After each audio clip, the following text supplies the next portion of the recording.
And hello there, welcome to the Mayor's Magazine. I'm Mick Cornett, the Mayor of Oklahoma City, and this is our program for March of 2016. We're going to start in this first segment to talk about Allied Arts, a wonderful nonprofit that does so much to raise the attention of arts, support the arts, and also gets into our schools and supports a lot of educational programs. We have our co-chairs with us today, Karen Delaney and Michael Laird. Thanks for coming on the Mayor's Magazine. Our pleasure. Thanks for having us, absolutely. Now, Allied Arts has been around a long time. Karen, how long has Allied Arts been a part of Oklahoma City? Allied Arts was started in 1971, and I think it was a project of the Oklahoma City Chamber of Commerce. It was.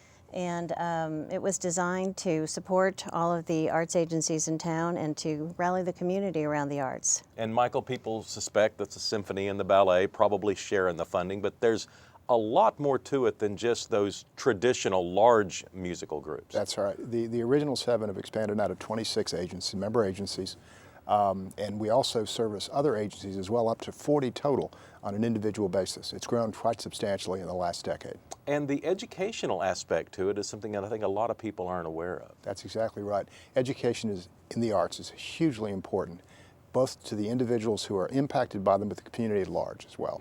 Yeah, because the schools, it seems to me, have diminished in many ways the level of arts education in a lot of the programming. Now, I think we've made some good inroads here in the last few years and kind of gotten it back plugged in, but I think Allied Arts has kind of helped with that cause. Karen, why are the arts important to education, and why do our kids need to have a better understanding and appreciation of the arts?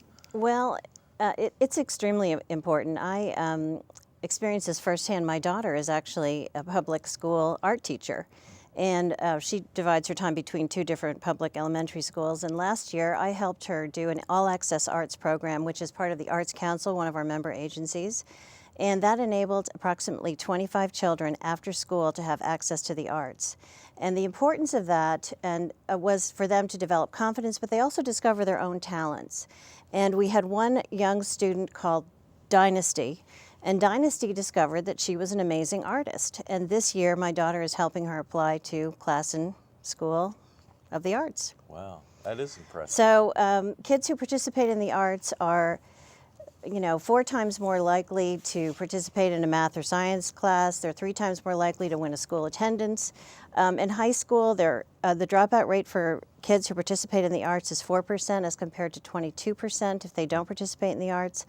It gives them an anchor. For many, it's an escape from their everyday lives. For those who are more fortunate, they may be studying math and science. It opens up a new avenue for them to study and explore and develop as a person.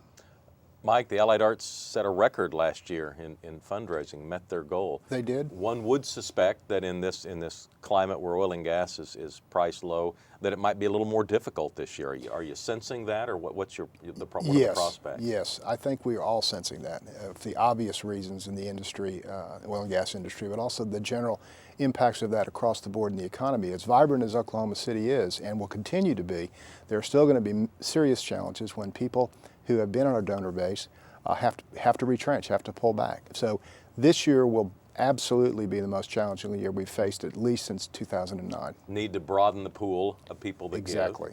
We need to broaden the pool. We need to broaden the awareness of those people that arts education and arts for the community are not an add-on. They really are a prerequisite to continue and to expand the viability of this community and to make it, again, one of those shining places on the hill across the country. When you start talking about the quality of a community and the quality of life in a community, you don't have to get too far down the list before you get to the arts. I mean, you could start with public safety or things like that, but things to do. But the arts are so integral in a community's perception of itself and to outsiders who might visit.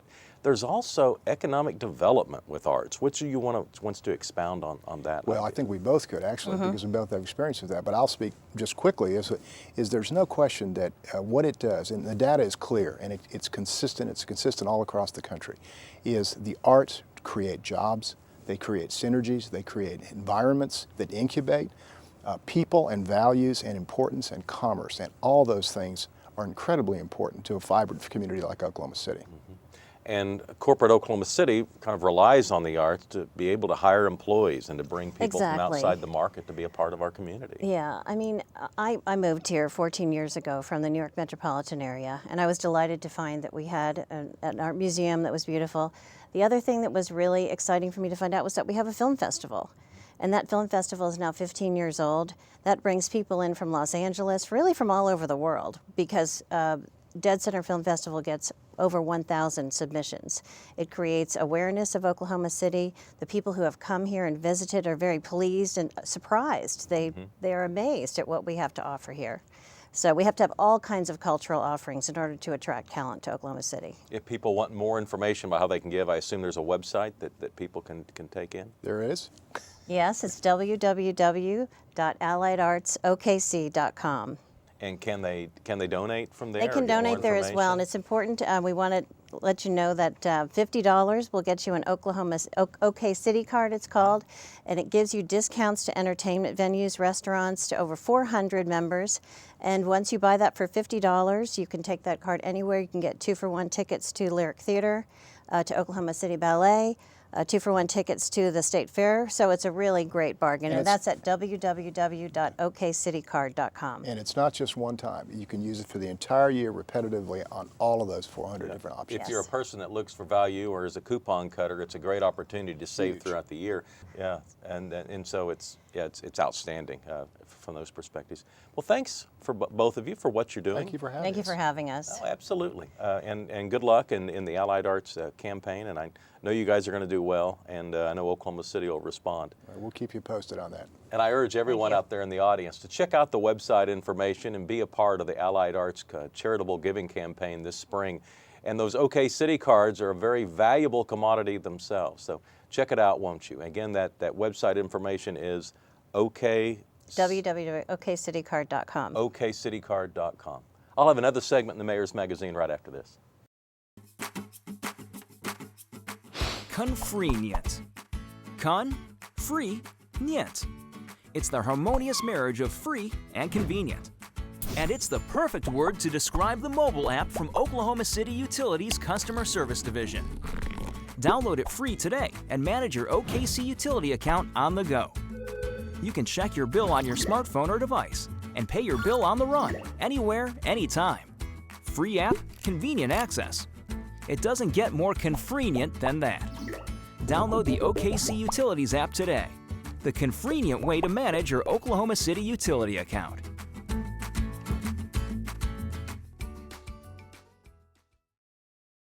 And welcome back to the Mayor's Magazine. I'm Mick Cornett, the Mayor of Oklahoma City.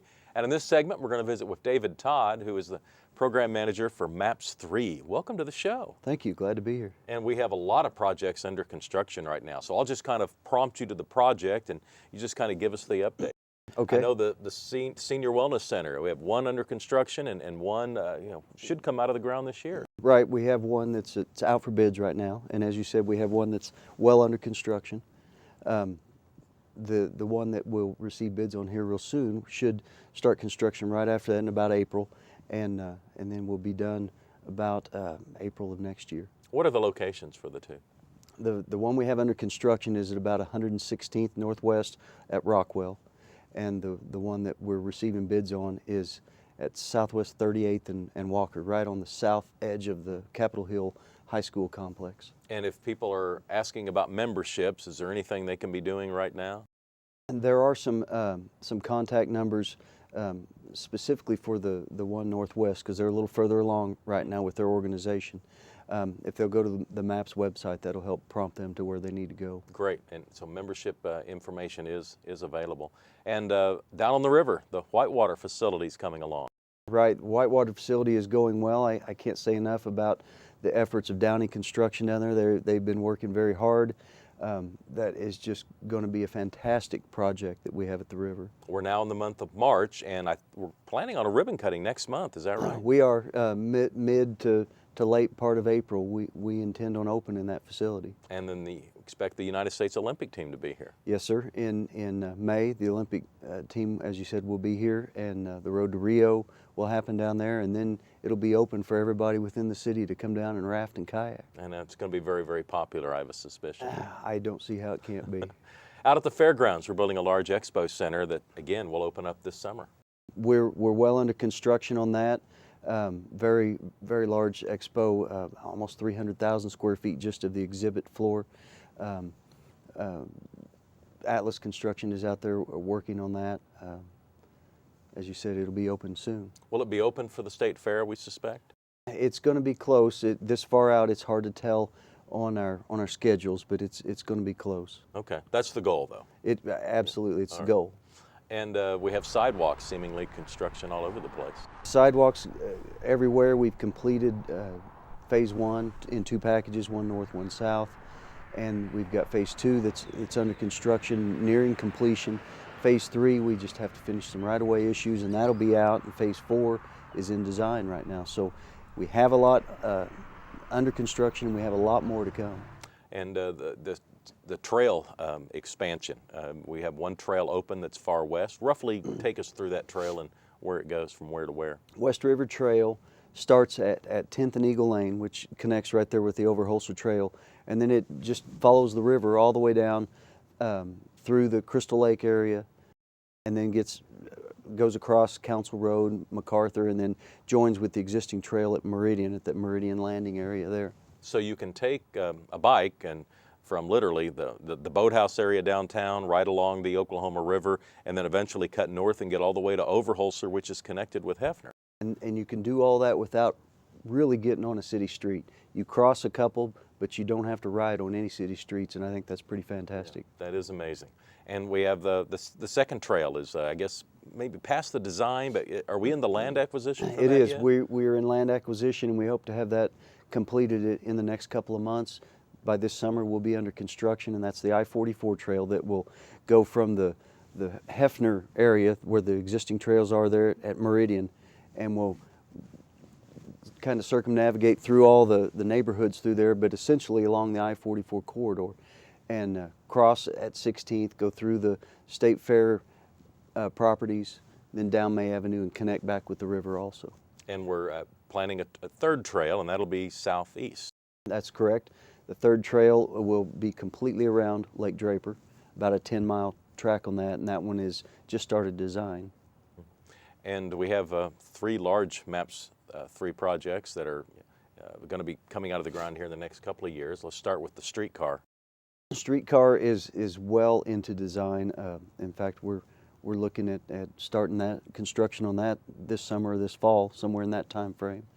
And the streetcars themselves are in probably the early stages of design and construction? That's correct. Streetcars will be built separately from that in what appears to be right now in Brookville, Pennsylvania. It'll take about a year to get those, maybe a little more than a year to get those, and as I said, the construction will start soon. It'll take about a year to year and a half to get that completed. And the Santa Fe train station at E.K. Gaylord and Reno is going to get a makeover. Right. Public Works is working on that project now, and they've got some phases under construction, and it's being phased, so there'll be more to come this summer. Convention Center? Convention Center is in design also. We've got a lot of stuff in design too. Land acquisition is taking place right now, but design is taking place with interaction with the various groups and stakeholders and those parties that have interest in the Convention Center. And the park is under construction. The park is under construction right now. It's not what you'd recognize as a park. It's all the infrastructure that supports the park or that had to be moved because of the park. You'll see 92-inch concrete pipe that's down there on 7th Street, and 30-inch water lines and all kinds of private communication lines that are being moved. But as you said, it is under construction and started. All right, David Todd helping us with our MAPS 3 projects. In 2016, remember, is a big year. The MAPS Expo Center, the expansion out at the fairgrounds with the new Expo Center, and also our first Senior Wellness Center are all under construction. So it's a big year. I hope you'll partake in as many of the opening ceremonies as you can. And we'll have more on the Mayor's Magazine right after this. Hi guys, I'm Enes Kanter from Oklahoma City Thunder. We're here today in animal shelter. When I was a kid in Turkey, I have a lot of, I had cats, I had a lot of birds and fish, but I never, had a dog before. Now I'm like thinking about adopting an animal. please get involved with OKC Animal Welfare and get involved and adopt and volunteer like I am. Welcome back to the Mayor's Magazine. Karen Carney, our guest in this show. Welcome back. Thank you. I'm glad to be here and glad to talk about an exciting program we have. Yeah, we've got a lot of musical acts that are coming to the airport. Tell us about that. Well, in November, we kind of instituted finally a music program at the airport. It's something that we've been working towards for a long time, so we were finally able to kick it off. And it's been extremely successful. We've got live performances every Thursday and Friday in the public concourses. And then we've partnered with our food concessionaire, who is also having performances in their restaurants and lounges. Yeah, and so what type of musical acts are you attracting? Well, we are a public space, so we're trying to do various different types, but we've got a lot of classical, a lot of jazz, soft rock kind of things, but we want to kind of expand that eventually. There's so many different types of music and there's so many incredible artists in this city that we'd like to see a lot of different kinds of music represented as this program grows. And you're working with the Academy of Contemporary Music. This month is in particular, the whole month, all the performances on our public stage will be musicians from the school. And it's great to not only promote those musicians, but to promote the school at the same time. So I think that's a really exciting thing. And it also leads us to the opportunities to do other, partnerships, or, when we have jazz festivals, or, there are other kinds of kinds of things that we could do. So I think as the program grows, it'll be really exciting. And when visitors come to Oklahoma City, they're going to develop a perception. They're going to walk away with an image of what Oklahoma City is about. And in some ways, you're the first person and the last person that they may see. And that experience may outweigh a traditional experience and might change the way they feel about our city. So why is all this important? Well, absolutely. I mean, we always want to improve the traveler experience or visitor experience. And music is part of that. And so it just makes your visit here better, and that's what we want people to think of Oklahoma City. And when we designed the stage, the name of the program is Jet Sets, and when we designed our public stage, we were very careful to make sure that there was a real identity with Oklahoma City. So when you walk by that stage, you see iconic images, graphic images of places in Oklahoma City, Devon Tower, the Myriad Gardens, OKC Thunder, all of those things. So you associate those two, music and the city, and that's your first impression, and that's what we hope will get people excited about being here in our city. What other things are going on at the airport that people should know about? The Consolidated Rental Car Facility is finally open. It's been a long project. I know people have been driving by it for months now.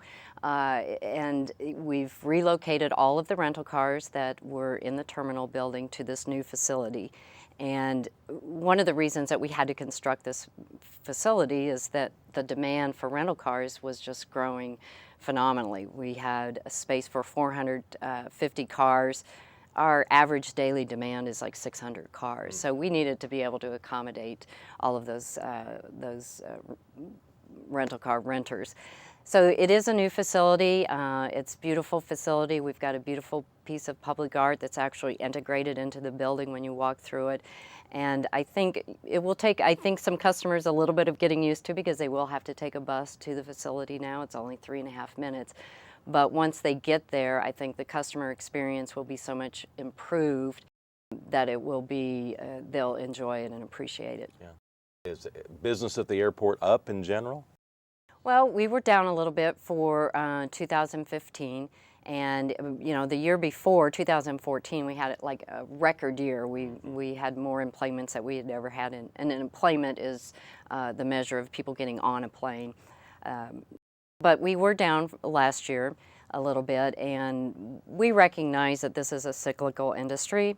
We look at our 10-year average on employments, and it kind of goes up and down a little bit. But when you look at the 10 years as a whole, the trajectory is still up. So even though we know we go down and up and down, we know we're on a trajectory of growth. Yeah. You would think if fuel prices are lower that the airlines are likely to keep their prices stagnant or perhaps lower them if they get into some sort of competitive situation. It might encourage more people to ride.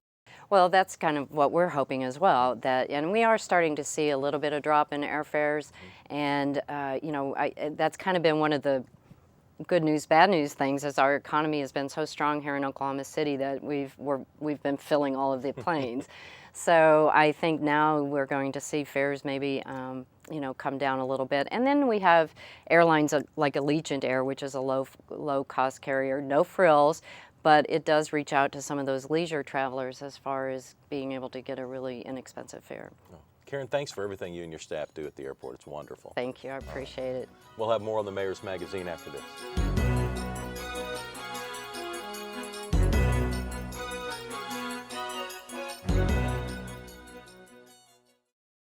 Did you know that the arts make a significant impact on education, the economy, and our quality of life in Oklahoma? Providing more than 10,000 jobs statewide, filtering more than $314 million into our economy? Yes, the arts create all kinds of beautiful things. And making Oklahoma an even better place to live is the most beautiful thing of all. It doesn't take a big donation to make big things happen. Support Allied Arts today. A little give is all it takes. Welcome back to the Mayor's Magazine. You may not know it, but a brand new music venue is opening downtown, the Criterion Theater. It might be a familiar name to some of you old-timers in Oklahoma City like myself, but it is a brand new facility. It's fairly large, and Scott Marsh is the COO of this organization. He's coming to talk about it. Welcome to the Mayor's Magazine. Thanks for having me. All right, let's back up and get the Scott Marsh biography story. Where'd you grow up? I grew up in Prague, Oklahoma, thriving metropolis, and grew up with, you know, a passion for music, and went to school at Oklahoma State University, and then moved to Oklahoma City directly after. Where'd you pick up your business experience to be part of this?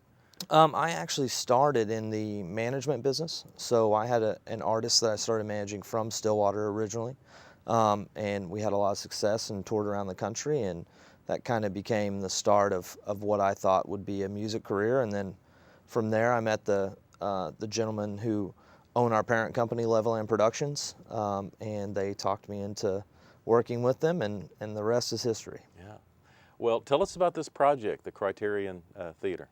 So the Criterion Theater is a large-scale music hall. So basically it's a 4,000-seat concert hall.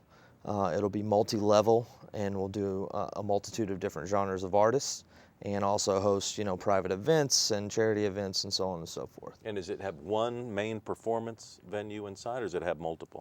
It's one main performance venue inside, but the way we built it, it's very versatile. So you can move it around. You can make, you can lower the lights and bring in the curtains and everything to make it kind of a more intimate setting if you want to do a smaller show, or you can, you know, open everything up, raise everything up to its ceiling height, and do a larger 4,000 seat show. This is quite an investment. I mean, you know, it definitely is. Yes. And so, what made your parent company decide, let's do one of these in Oklahoma City? What was it that inspired them to invest here?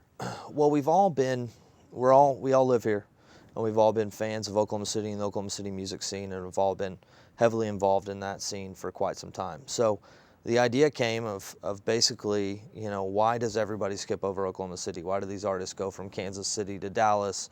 Why does Tulsa get some of the artists they get?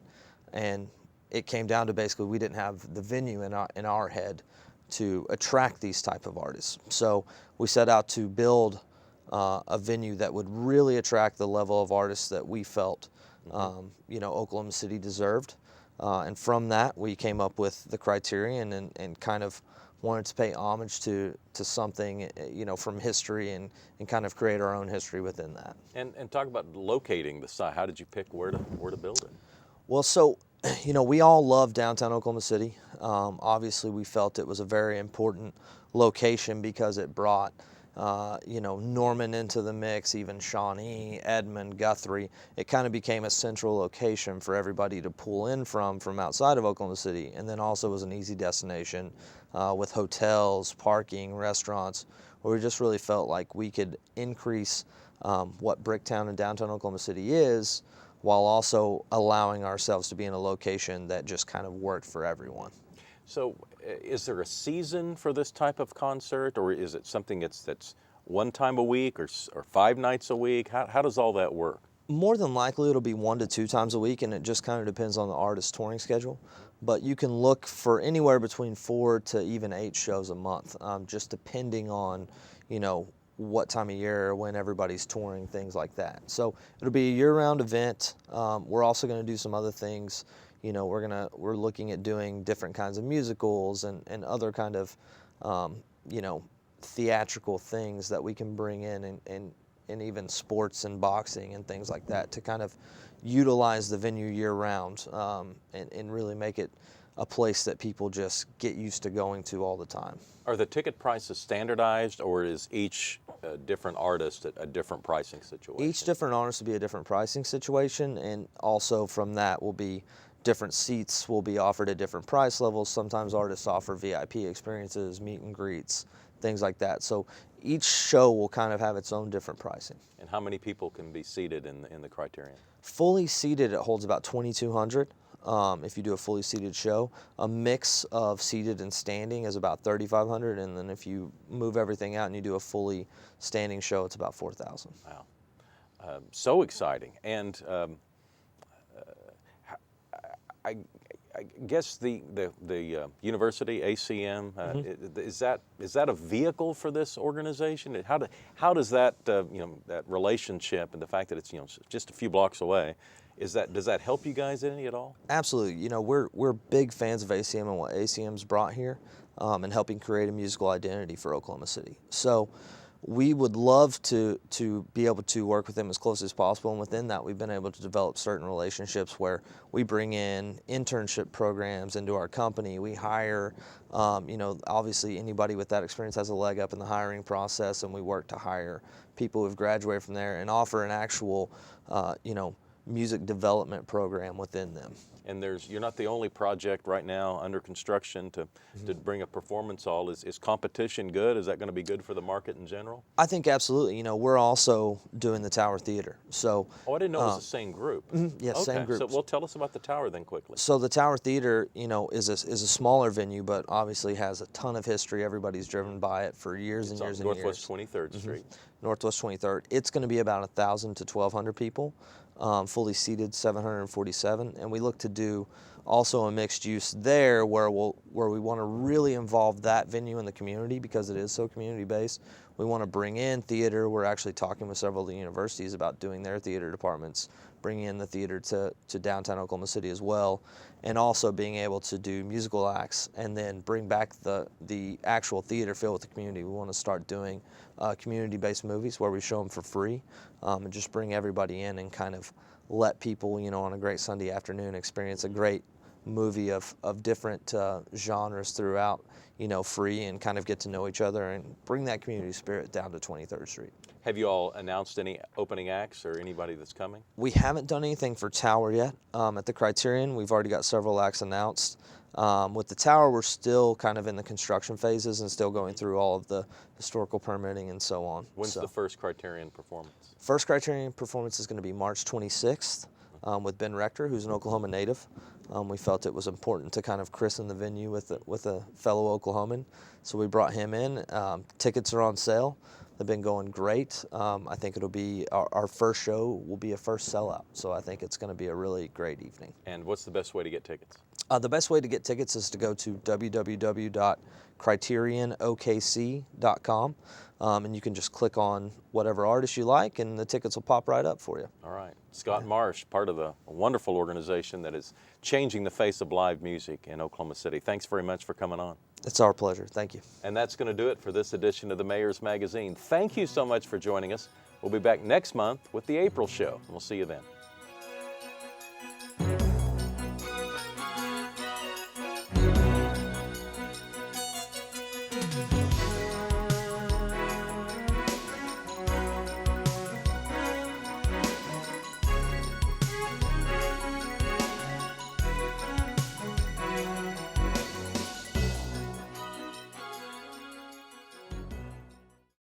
That's a wrap, Rumble.